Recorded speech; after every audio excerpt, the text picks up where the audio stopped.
আমার আপনার বীর মুজাদ্দিদুজ্জামান আমিরুশ শরিয়াত আলা হযরত দাদা হুজুর কিবলা রাহমাতুল্লাহ আলাইহি হুজুর আমার 1 তারিখে বাংলাদেশের নোয়াখালীতে জলসা করতে যাবে।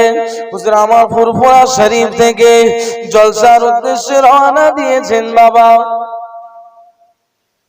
হুজুর আমার ফুরফুরা শরীফ থেকে যাবেন কোথায়? বাংলাদেশের নোয়াখালীতে হুজুরের জলসা মাহফিলে যাবে। তখন তো কোনো গাড়ি ছিল, ট্রেন ছিল না, বাস ছিল না, কয়লার ট্রেন। কথা বুঝিস? বাপ দাদারা হয়তো দেখেছে, বলতে পারবে কয়লার ট্রেন ছিল। কথা বুঝিস? হুজুর আমার কয়লার ট্রেনে করে ফুরফুরা জমিন থেকে হুজুর আমার চলে যাবেন বাংলাদেশের নোয়াখালীতে জলসা মাহফিল করতে। এমন তো অবস্থাতে হুজুর আমার ফুরফুরা শরীফ থেকে বার হয়েছে আমার আপনার পীর মুজাদ্দিদুজ্জামান কুতুবুল আলম আমিরুশ শরিয়াত আলা হযরত দাদা হুজুর কিবলা রাহমাতুল্লাহ আলাইহি হুজুর আমার ফুরফুরা শরীফের জমিন থেকে রওনা দিয়েছে। এমন তো অবস্থাতে হুজুর আমার বনগা পার হয়ে হুজুর আমার চলে গিয়েছে। এমন তো অবস্থাতে আসরের নামাজের ওয়াক্ত হয়ে গেছে। আসরের নামাজের ওয়াক্ত হয়ে সময় হয়ে হুজুরের সঙ্গে থাকা ভক্ত মুরিদানরা বলতে লাগলেন, হুজুর আসরের নামাজের ওয়াক্ত হয়ে গেছে, হুজুর নামাজ আদায় করতে হবে। আমার আপনার বীর মুজাদ্দিদুজ্জামান আমিরুশ শরিয়াত আলা হযরত দাদা হুজুর কিবলা রাহমাতুল্লাহ আলাইহি বলেছিলেন, আয় আমার সঙ্গী সাথীরা, ট্রেনটা যেখানে দাঁড়িয়ে যাবে ওখানে দাঁড়িয়ে দাঁড়িয়ে আমরা আসরের সালাতটাকে আদায় করে নেব। হুজুরের ভক্ত মুরিদানরা হুজুরের সাথী সঙ্গীরা বললেন, হুজুর ঠিক আছে। পরের স্টেশনে যখন ট্রেনটা দাঁড়িয়ে গেছে হুজুর আমার সঙ্গে সাথীদেরকে বললেন, আমার ভক্ত মুরিদেরা, আমার সঙ্গে সাথীরা, চলো চলো চলো, সময় হয়ে গেছে, আগে আসরের নামাজটা আদায় করে নি। জোরে বলবো আর একটু মহাব্বতে বলে, কেমন পীর মেনেছেন দেখে, কেমন মুজাদ্দিদুজ্জামানকে মেনেছে দেখে। পীর কাকে বলে? নামাজের সময় হয়ে গেছে, আর যাওয়া যাবে, আগে নামাজ তবে জলসা। নামাজ পড়তে গিয়ে জলসা যদি ছেড়ে যায় সমস্যা, আগে আমার নামাজ। আমি বাবু বাকা এখান থেকে জলসা পর্যন্ত যেতে পারবে গ্যারান্টি আমার নেই, আগে নামাজটা আমার আদায় করতে হবে। এটাই আমার আপনার পীর। কথা বুঝেছে? বা পীর মানে মালার মতো। হুজুর ভক্ত মুরিদানদেরকে নিয়ে নেমে গেলেন স্টেশনে, ওখানেই দাঁড়িয়ে ওযু করলেন। ওযু করে আসরের সালাতটাকে আদায় করে নিলেন। হুজুর আসরের নামাজ আদায় করে আসরের সালাত আদায় করে হুজুর আমার দেখতে লাগলেন যে ট্রেনটা এখনো দাঁড়িয়ে আছে। ট্রেনটা এখনো দাঁড়িয়ে আছে।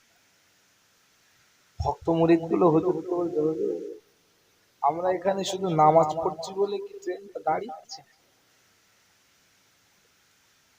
হুজুর কিছু বললেন না। হুজুর বলছেন, বাবা তাড়াতাড়ি চলো, তাড়াতাড়ি চলো, ট্রেন হয়তো ছেড়ে দেবে, তাড়াতাড়ি চলো। হুজুর ভক্ত মুরিদানদেরকে নিয়ে চলে গেলেন।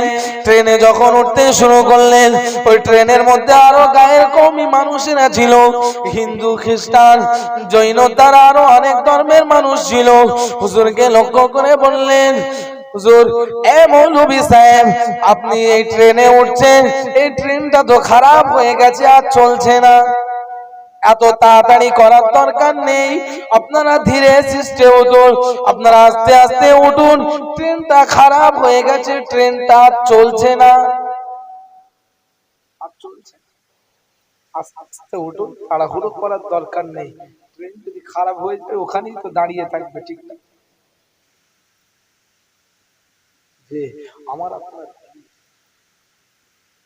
আমার আপনার পীর মুজাদ্দিদুজ্জামান কুতুবুল আলাম আমিরুশ শরিয়াত আলা হযরত দাদা হুজুর কিবলা রাহমাতুল্লাহ আলাইহি হুজুর আমার ভক্ত মুরিদানদেরকে বলতে লাগলেন, আয় আমার সঙ্গী সাথীরা, বসো বসো, তোমরা এখানে বসো, আমি একটু গিয়ে দেখে আসি ট্রেনটার কি অবস্থা।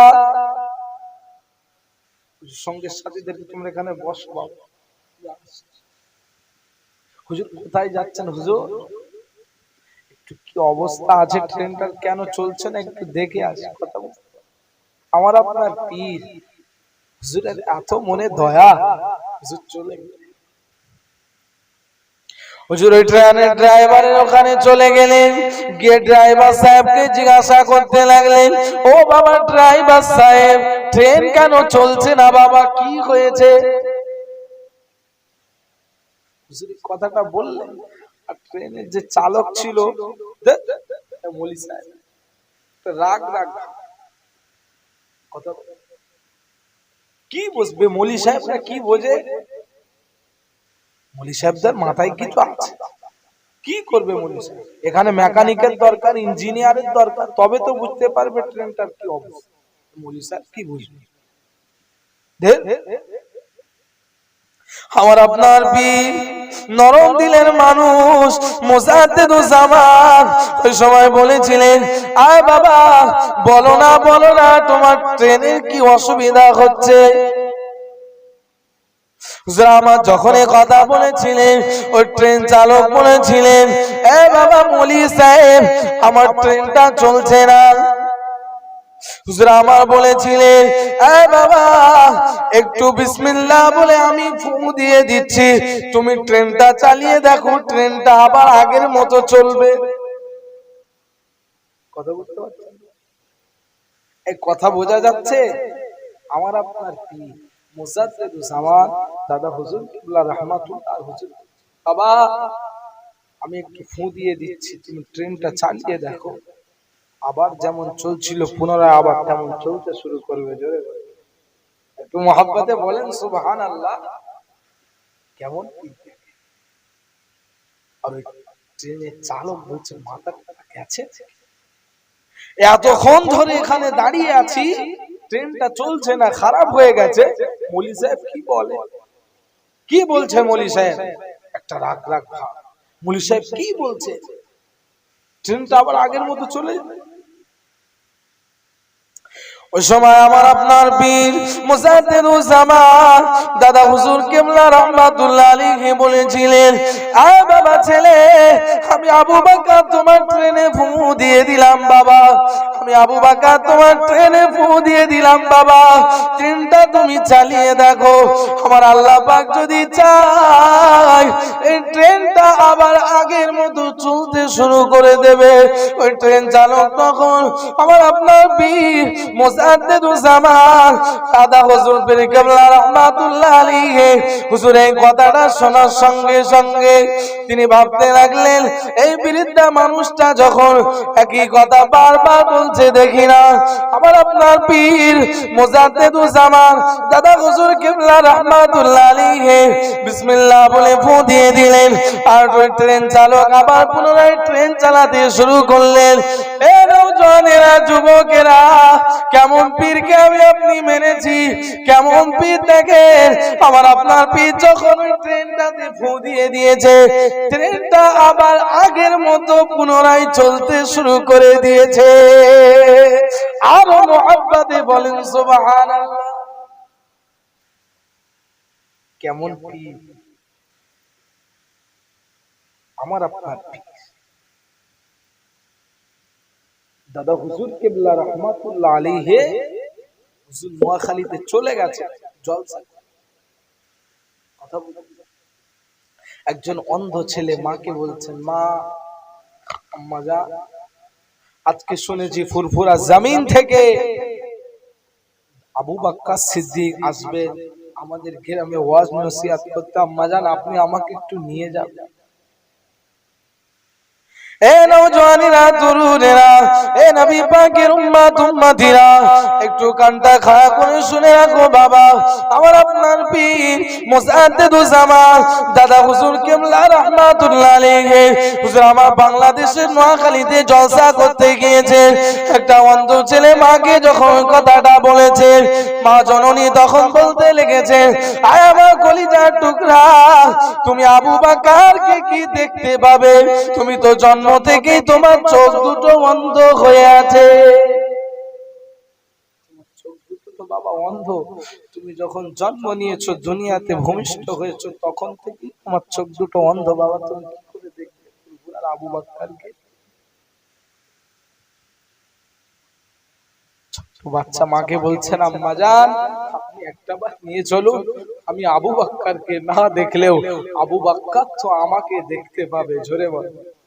আর একটু মহাব্বতে বলতে পারলেন, আমি যদি আবু বকরকে না দেখতে পাই, আবু বকর তো আমাকে দেখতে পাবেন।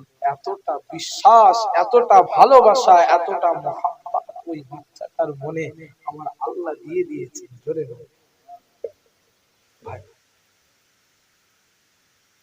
হুজুর আমার জলসা মাহফিল শেষ করে বসে আছেন, আম্মা জান ওই ছোট বাচ্চাটাকে নিয়ে আমার আপনার পীর মুজাদ্দিদুজ্জামান আলা হযরত দাদা হুজুর কিবলা রাহমাতুল্লাহ আলাইহি হুজুরের কাছে নিয়ে গেলেন।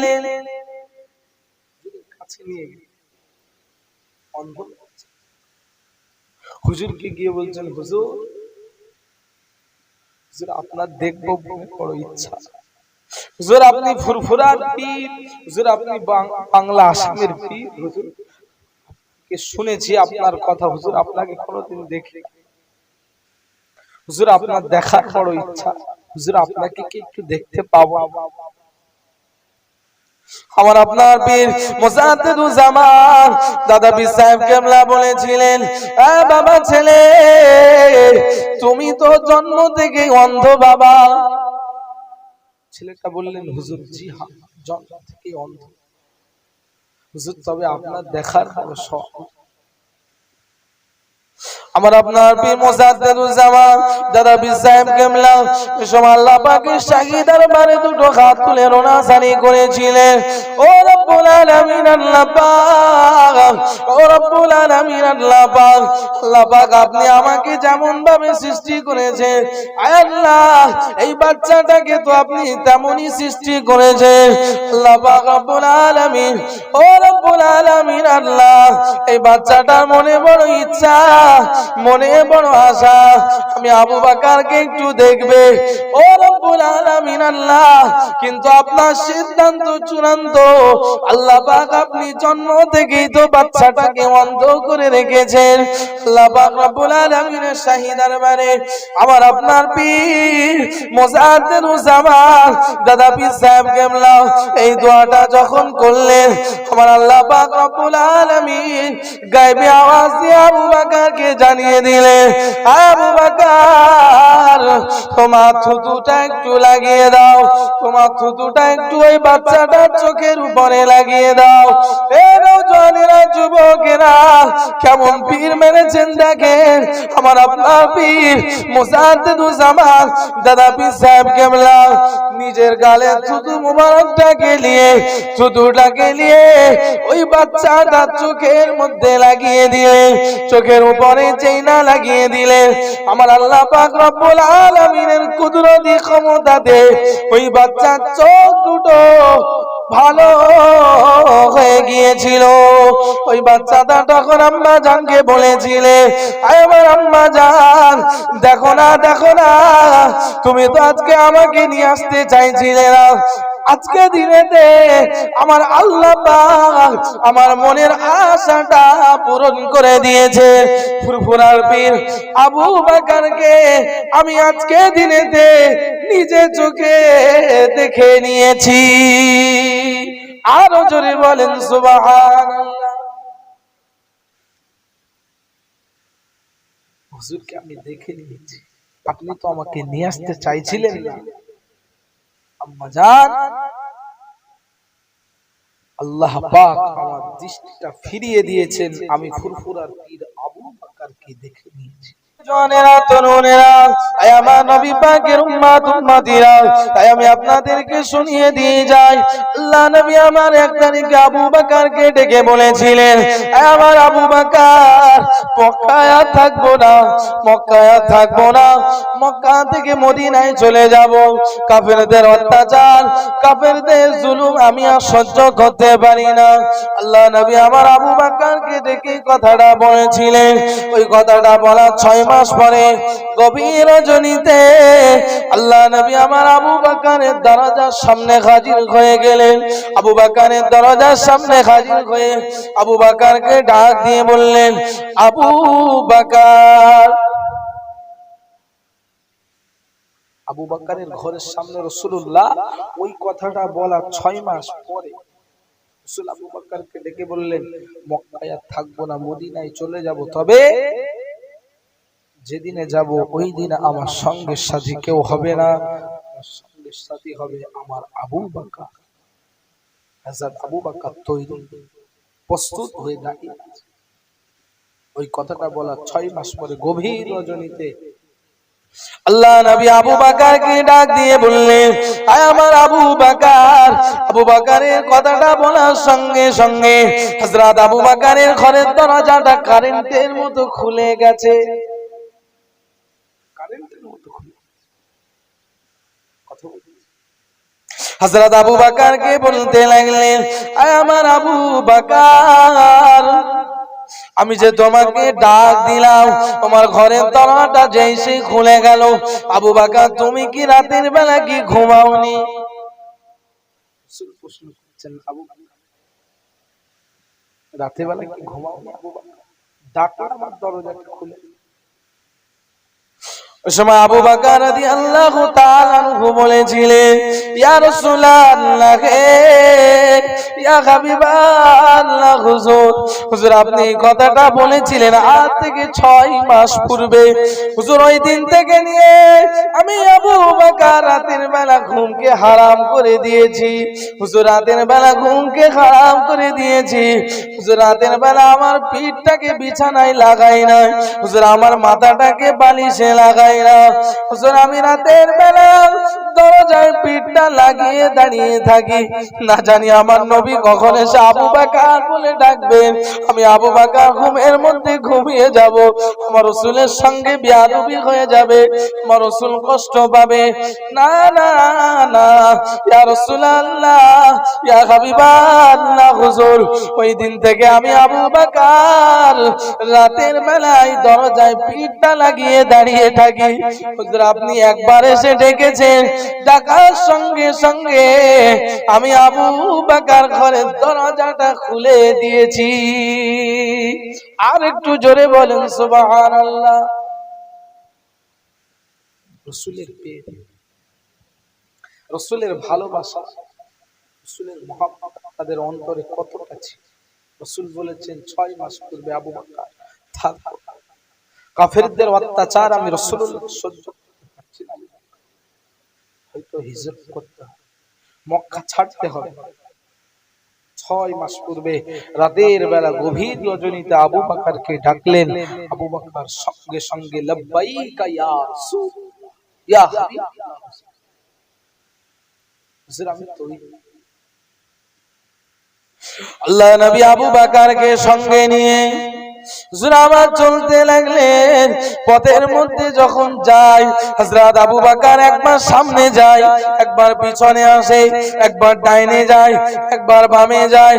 আল্লাহ নবী আমার আবু বকরকে ডাক দিয়ে বললেন, আবু বকর এই কাজটা তুমি কেন করো বাবা? একবার সামনে যাও, একবার পিছে যাও, একবার ডাইনে যাও, একবার বামে যাও। ওই সময় আবু বকর সিদ্দিক হুজুর আমার বলেছিলেন, ইয়া রাসূলুল্লাহ, ইয়া ইয়া হাবিবাল্লাহ হুজুর, হুজুর আপনাকে বড় মহব্বত করি, হুজুর আপনাকে বড় প্যার করি, হুজুর আপনাকে বড় ভালোবাসি, হুজুর আমার জানের থেকে হুজুর আপনাকে আমি বেশি মহব্বত করি। হুজুর আমি আবু বকর থাকতে আপনার গায়ে একটা কাঁটা পর্যন্ত যেন না স্পর্শ করতে পারে। হুজুর কাফেররা যদি আপনাকে সামন থেকে আঘাত করে, আমি আবু বকর সামনের দিকে চলে যাই, আমি আবু বকর আপনার জন্য ঢাল হিসাবে দাঁড়িয়ে যাব। হুজুর আপনি যখন পিছনে যায়, হুজুর পিছন থেকে যদি কাফেররা আপনার উপরে আক্রমণ করে, আমি আবু বকর আপনার জন্য ঢাল হয়ে দাঁড়িয়ে যাব। এ নওজওয়ানেরা, তরুণেরা, এ নবী পাকের উম্মত উম্মতিরা, আমি আপনাদেরকে বলে যাই বাবা, রাসূলকে মানার মতো মানেন, রাসূলকে ভালোবাসার মতো ভালোবাসেন, রাসূলকে প্যার করার মতো প্যার করেন। আজকে শুধু নবী দিবস দিলে হবে না, আজকে শুধু নবী নবী করলে হবে না। যারা নবী নবী করেছেন তারা আল্লাহ পেয়ে গেছেন। আমরা যদি নবী নবী নবী নবী করতে পারি, শুধু মুখে নবী নবী বললে হবে না বাবা, অন্তর দিয়ে যদি নবীকে প্রেম করতে পারি, নবীর সঙ্গে যদি ভালোবাসা রাখতে পারি, আমি আপনিও নিশ্চিত একদিন আমার আল্লাহকে পেয়ে যাব। এ নওজওয়ানেরা, যুবকেরা, আমার নবী পাকের উম্মত উম্মতিরা, আমি আপনাদেরকে বলে দিয়ে যাই, আবু বকর সিদ্দিক হুজুর আমার রাসূলকে এত মহব্বত করেছিলেন, এত প্যার করেছিলেন, এত ভালোবেসেছিলেন। আল্লাহ নবী আমার বলেছিলেন, আমার সমস্ত সাহাবীর আমল যদি तमाम আমার উম্মতের আমল যদি এক পাল্লাতে রাখা হয়, আর আমার আবু বকরের আমল যদি এক পাল্লায় রাখা হয়, আমার আবু বকরের পাল্লাটা ভারী হয়ে যাবে। আরো চিল্লে বলেন সুবহানাল্লাহ। কথা বুঝেন? আমার সমস্ত উম্মতের আমল যদি এক পাল্লায় রাখা হয়, আর আমার আবু বকরের আমল যদি এক পাল্লায় রাখা হয়, তাহলে আমার আবু বকরের আমলের পাল্লাটা ভারী হয়ে যাবে। জোরে বলেন সুবহানাল্লাহ। তাহলে তারা রাসূলকে কেমন মহব্বত, রাসূলকে কেমন ভালোবাসে,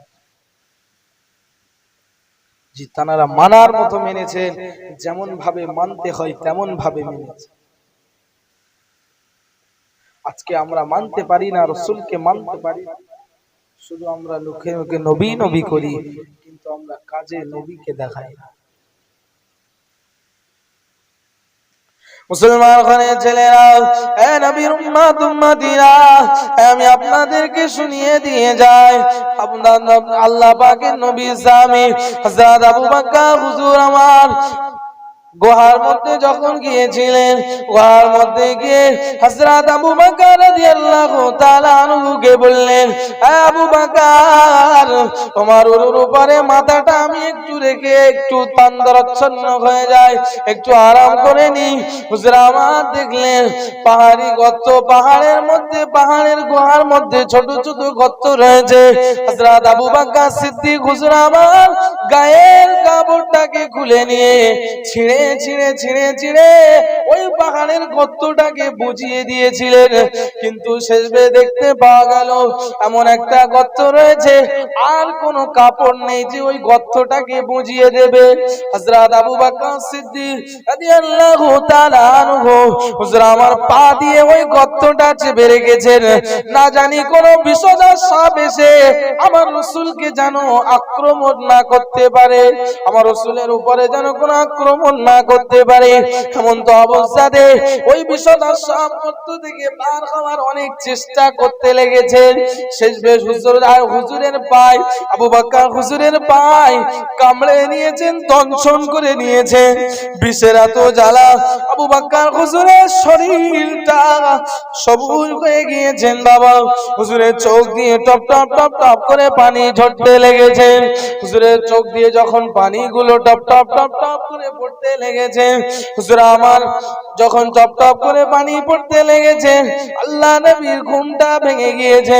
আল্লাহ নবী যে মুহূর্তে ঘুমটা ভেঙে গিয়েছে, নবী আমার ওই সময় বলেছিলেন, আবু বকর বাড়ির কথা বুঝি মনে পড়ে গেছে। আবু বকর বাড়ির কথা কি মনে পড়ে গেছে? বাবা আবু বকর হুজুর বললেন, হুজুর আমি বাড়ির কথা মনে পড়ে না। আল্লাহ নবী বললেন, বাবা কি হলো? আল্লাহ নবী সাহাবী হযরত আবু বকর হুজুর আমার বলেছিলেন, ইয়া রাসূলুল্লাহ ইয়া হাবিবাল্লাহ হুজুর, হুজুর আমার পায়ে একটা বিষধর সাপ দর্শন করেছে। হুজুর আমার পায়ে একটা বিষধর সাপ দংশন করেছে। হুজুর আমার সারা শরীরটা জ্বালা করতে লেগেছে। হুজুর আমি এই জ্বালা কারণে হুজুর আমার চোখ দিয়ে পানি গড়িয়ে আসছে। আল্লাহ নবী আমার নিজে দুধু মুবারকটাকে নিয়ে আবু বকর হুজুরের যে জায়গাটাতে সাপটা দংশন করেছিল ওই জায়গাটাতে লাগিয়ে দিয়েছিলেন। আমার আল্লাহ পাক রব্বুল আলামিন আবু বকর হুজুরকে শিফা দিয়ে দিয়েছিলেন। আরো জোরে বলেন সুবহানাল্লাহ।